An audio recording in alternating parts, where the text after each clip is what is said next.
And Andalusia, yeah, that's true. and come the West, and the West believe in one thing, in divide and rule, and divide people. And once they divide people, they get what they want. They get people to fight, people buy arms, NGOs make money, the media make money, and who wins? The people there lose. On both sides, everyone loses. Who wins? Bibi Netanyahu, the British government, Mohammed Abbas, Islamania, Hamas, Fatah, the media wins, the NGO wins. They say all these charities and all these organizations that open up, they open up beginning when they come to serve a cause, and then the cause serves them, and they start funneling money in and out, and all the people on these organizations start making money. And instead of telling people, let's understand each other, let's work with each other, there's so much where we would agree if we would let the British, the Americans, the United Nations, if you let all these people who want to interfere and who have lived and conquered the world and were colonialists all over the world, and the way they controlled it is by dividing people, that would come to an end. If people would just, as we say in our two languages, Shalom Aleichem, Aleichem Shalom, Salam Aleichem, Aleichem Salam. Let's be peace on all. It's not just, it's good to obviously talk and to have a conversation, but these powers which you talked about, they are the ones, without putting pressure on them, yes, we will just be ending up talking to each other, and the solution would never come. My point here, the point I want to make is that every time when you see injustice, yes, regardless is whether it's from the Jews, the Arabs, from the non-Arabs, non-Jews, the question is, when you see an injustice, how many are prepared to stop that injustice, to speak out against injustice? And I'll tell you, the first problem is, you see all these cameras and these microphones? We don't preach to the outside world, we have to preach to each other. Leave the YouTube and Telegram and Instagram and Twitter. We have to leave that all aside and just talk like Hashim. How do you say Hashim in Arabic? Ikhwa. Ikhwa. Like brothers. Why don't you do both? Why can't do both? Because what happens is when you got the media, then it becomes hype. But this is not the mainstream media, my friend. No, even not mainstream media. I'll tell you why. The second it's recorded, then you don't just talk to each other, you talk to others outside. The main point we have to try and do first. I came to talk to you when you greeted me. I came to talk to you, nothing, and then people they just clicked as you say. Yeah, look at this. All the dust No, we need to acknowledge one thing. This is the reason people come to Speaker's Corner. You know the issue is there is the best thing if we have a dialogue, and we need to emphasize about where the mistake is and where the wrong is. And without media, yes, it's, as they say, it's two-edged sword. It has negative, it has positive. One of the things that we wanted to show generally when we generally criticize, for example, the state of let's not say the state, basically the Zionist place, which is they try to establish in Palestine. The point is, when we criticize them, that people they think we are against the Jews, and actually there are many Jews who are fair, and they don't accept what's going on there. They don't accept the injustice that's happening. They don't accept the injustice and the apartheid state that Israel is doing. I'll put it a bit on a different way. That means we get far further when we understand each other's whole mindset and concept, and understand the other side, where they come from, what are their needs and aspirations, and then you hear the other side, what is their aspirations and their needs, where the problem for each side is lying, and understanding, first of all, not just the what, but the why. And then we can start moving forward in the most beautiful way and break bread together, they say in many countries. What I want to know, let's say you talked, you poured your heart out, you explained to your friend everything. What next? What next? Yes. I believe in grassroots. I don't believe politicians could bring change. I believe only the grassroots could bring change. What will the because grassroots I'll put it that way. Put it that way. The people on the top, they love the current system. The people on top love the current system. It serves everyone on the top. What's going on now? No, but I want to know from you, what should the grassroots do? The grassroots should start opening communication and once they start building a group, building a momentum around an idea that people could come together, then I believe it will grow and snowball into something beautiful and something bigger. Which is exactly what we do on social media, my friend. But I said that Always in many such a happens. manner. No, Thank you very but much. I said the problem many times in social media is Yes. that you don't interact with each other properly. No, but we It's just can. bringing one side to the outside world. living Look in what's your going own on. echo It's chamber, living in your just own following world. Not people that you necessarily. wanna follow. No, my friend. Look, Reading let what me you ask you wanna read. something. Are you able to have a sincere talk while the camera is in front of you? It's definitely compromised. Definitely. Because you know, when I Everyone talk is off camera, compromised, yes. trust me, I'm talking for myself, not for anybody else. When I talk off camera or on camera, my stance is the same. To seek you justice. Used to, you used to talk on camera about. No, I'm telling you, we need to seek justice. Don't you believe that? So Everyone agrees. if every time, like the Shaikh was implying here, if every time we are critical of the government, the Zionist government is considered as anti-Semitic, then it's somehow trying to subvert the discussion, the dialogue. No one says that all anti-Zionist. No, I'm not saying. Me but- myself, for example, you know, Yeah. there's even Orthodox Jews that oppose the state. Yes, I know, right? I know. I myself do, to an extent, oppose the state, the idea of a state, right? Okay. The In way its it current is in its form. current form, Right. right? I don't oppose the right of Jews over Israel, but I oppose the right of them maybe currently, right? So there are many different ways even the Jewish people look on the current state of Israel, right? But what you find is by the people opposing the state, the line between opposing the state of Israel and anti-Semitism is very blurred. Now, there are people that have the cause in front of their eyes and focus clearly and just compete or just opposed to the actual state, right? But when you see people chanting anti-Semitic slogans by Free Palestine protest, or when you see people marching down Jewish neighborhoods in support of Palestine, which Jewish neighborhoods in London have absolutely nothing to do with what's going on in Israel, right? You see that people are generalizing all Jews and treating all Jews as if they are all part of the problem, which Do you does think border with do you think the anti-Semitism. slogan "Free Palestine" is anti-Semitic? I'll answer that question very bluntly. Depends what it means. Okay. Free, Okay. And in my opinion, depends what it means. And for that we have to When you say- hear it, let's say when you hear it, let what do me you answer. Let me answer that Yeah, question. sure. Let me go and let me start slowly. Yeah, sure. That means when you say the word Free Palestine, Yeah. for many people in the Palestinian community, it would mean autonomy, a free state, a free country of their own, living in their own borders. And that I would say is fine. Where I would say the word Free Palestine, for me, breaks that form of what I would call a Palestinian cause and the cause against what some people call the Israeli state, the Zionist state, is when this happens. That means is when the Jewish state, as they call it, back in 1948, when they created that state, after the state was created, you had part of the West Bank that was under Jordan, part of Gaza that was under Egyptian control. At that point, you never had the Palestinians who lived in the West Bank or the Palestinians who lived in Gaza complain of occupation under Jordanian rule, under the Hashemite kingdom, and you never heard the Palestinians who lived in Gaza complain about the Egyptian rule.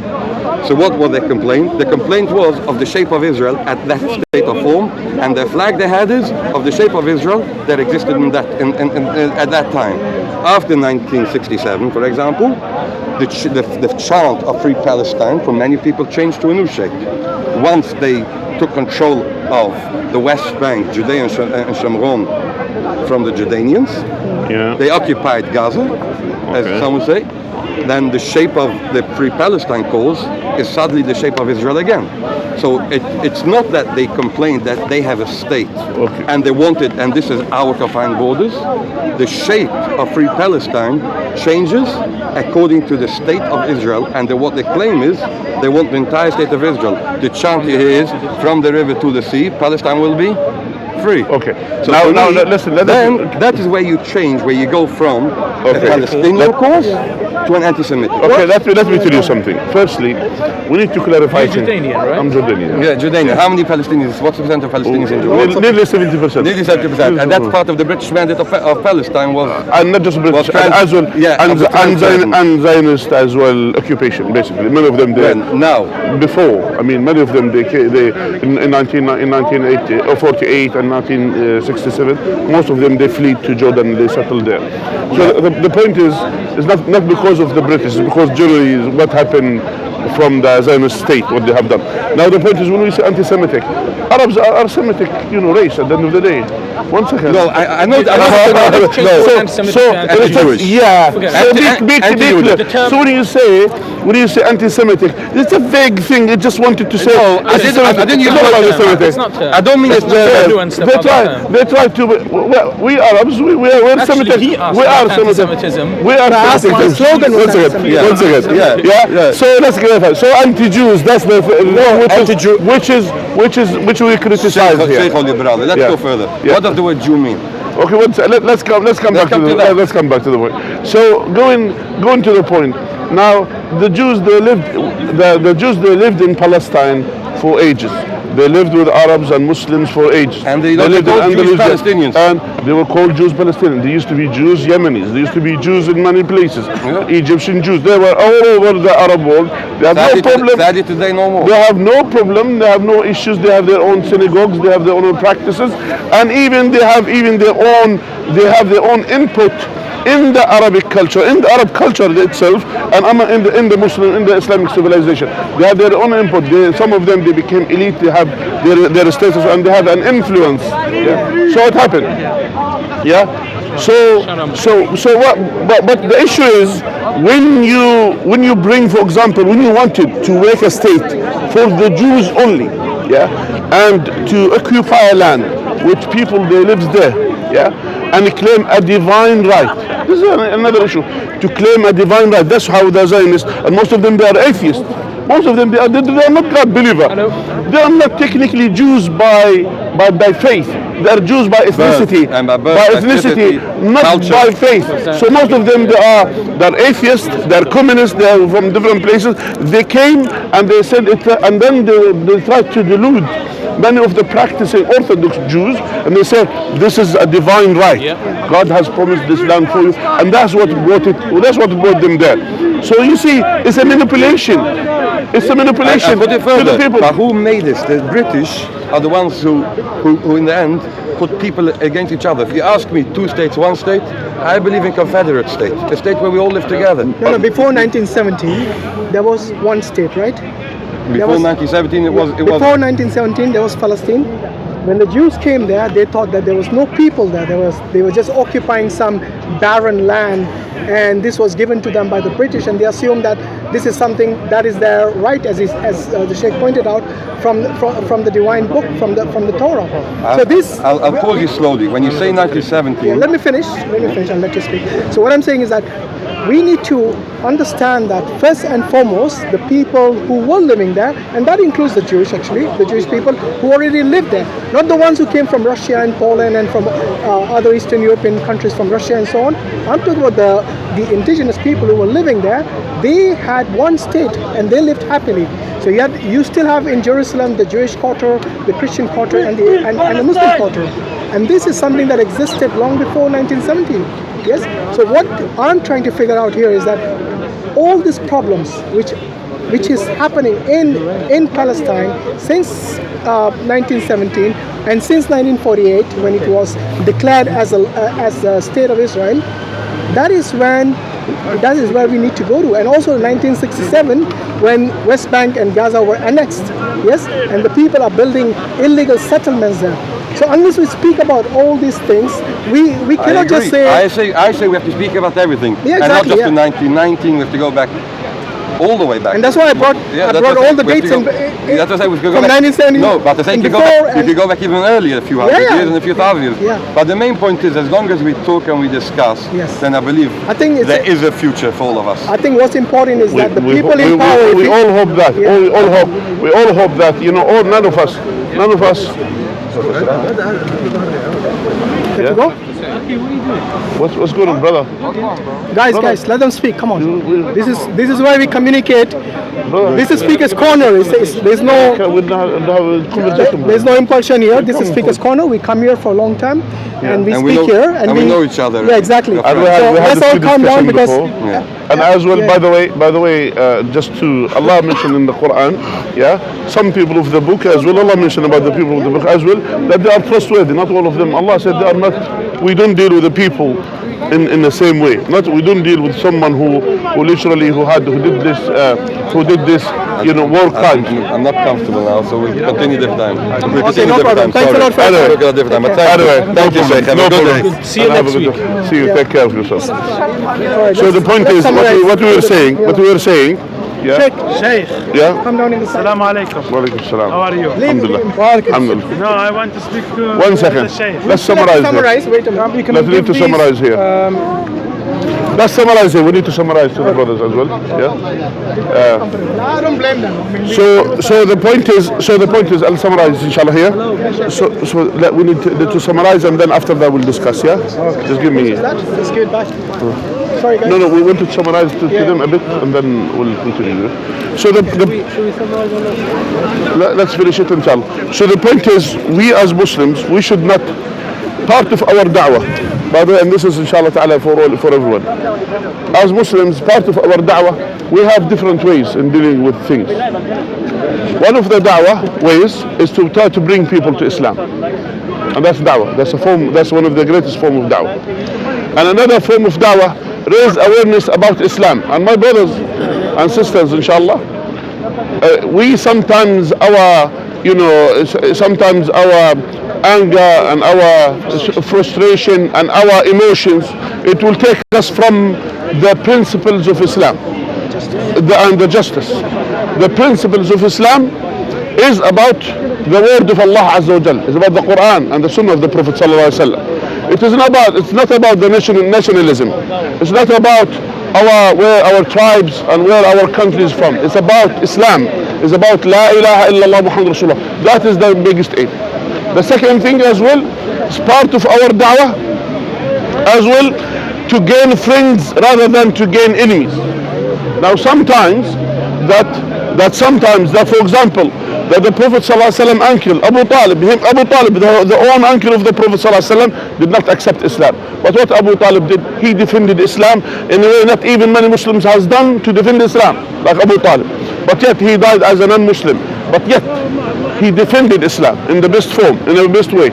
So that's why sometimes when you find even non-Muslims, that if they don't want to accept Islam, at least we should gain friends who are try to defend Islam with you, rather than to gain enemies, and rather than to have the enmity towards them. And the people who we were talking to, they were Jews, but yet they are not like other ones. They are in a way, they were a bit fair. They are against many of the things that's done in the occupied land of Palestine. They do a lot of, at least they stand, we know where they stand. So it is not good for us as Muslims to treat them in the same way. We should treat them according, if someone is fair and just, to treat them with fair and just. And if someone showing enmity to Islam, that we hate them for the sake of Allah. And that's the most thing what we should do, inshallah ta'ala. Jazakumullah khair. That's kind of a summary for everyone. And inshallah with Hashim, Allah barak fikum. Let's finish. Can we take these mics off? Yeah. There you go. And you can speak to him in private about your dream. Yeah. Yeah. We don't want the world to know about your dream. Speak to him in private. He saw everyone. Every messenger. No, he came 3 hours ago and he was over there talking about Uncle Usman. And